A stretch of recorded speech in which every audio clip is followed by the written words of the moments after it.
राधे राधे, जय श्री कृष्णा। आज मैं आपको बड़ी तीज के व्रत की कहानी सुनाने जा रही हूँ। कहानी सुनने से पहले अगर अभी तक आपने मेरे चैनल को सब्सक्राइब नहीं किया है तो कृपया मेरे चैनल को सब्सक्राइब करें, साथ में बेल ज़रूर प्रेस करें ताकि मेरे आगे आने वाले वीडियो की नोटिफिकेशन आपको सबसे पहले मिले।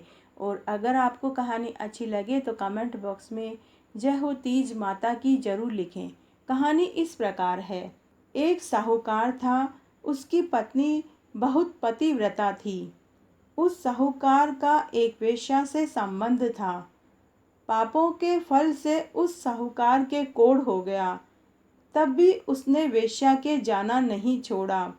जब वह जाने में असमर्थ हो गया तो वह अपनी पत्नी को कहता कि मुझे वेश्या के पास लेकर चल। तब उसकी पत्नी उसे वेश्या के पास लेकर जाती थी।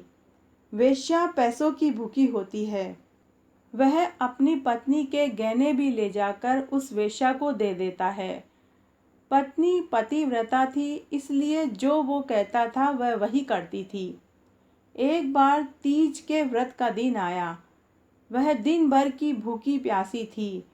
साहूकार ने उसे कहा कि मुझे वेश्या के घर लेकर चल। उसकी पत्नी उसे लेकर जाती है।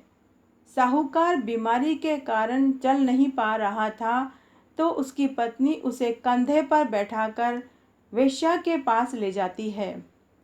साहूकार ने कहा, मैं लौट कर आऊं तब तक तुम यहीं खड़ी रहना।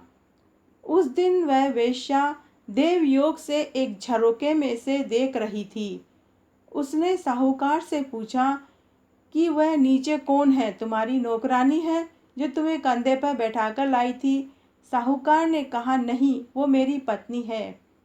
यह सुनकर वेश्या का मन दुख से भर गया। उसने साहूकार को समझाया कि वह लौट जाए। आज तीज है, तुम्हारी पत्नी ने व्रत किया होगा, उसे पूजा करनी होगी। तीज माता ने वेश्या का मन बदल दिया।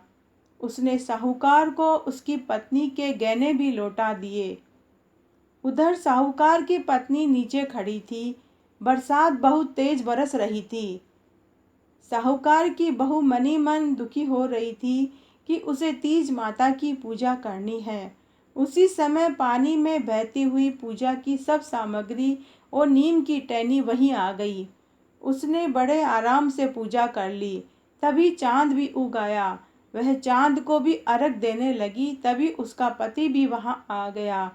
अर्घ के छींटे साहूकार के ऊपर गिरे, जिससे उसका कोढ़ भी ठीक हो गया। अब वो दोनों पति पत्नी प्रसन्नता पूर्वक घर लौट आए।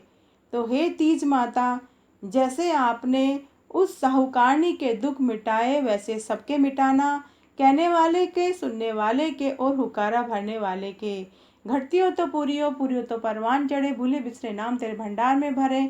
तो आज मैंने आपको तीज की एक पौराणिक कहानी सुनाई। अगर आपको ये अच्छी लगे तो अपने दोस्तों और रिश्तेदारों में ज़्यादा से ज़्यादा शेयर करके पुण्य कमाएं। धन्यवाद।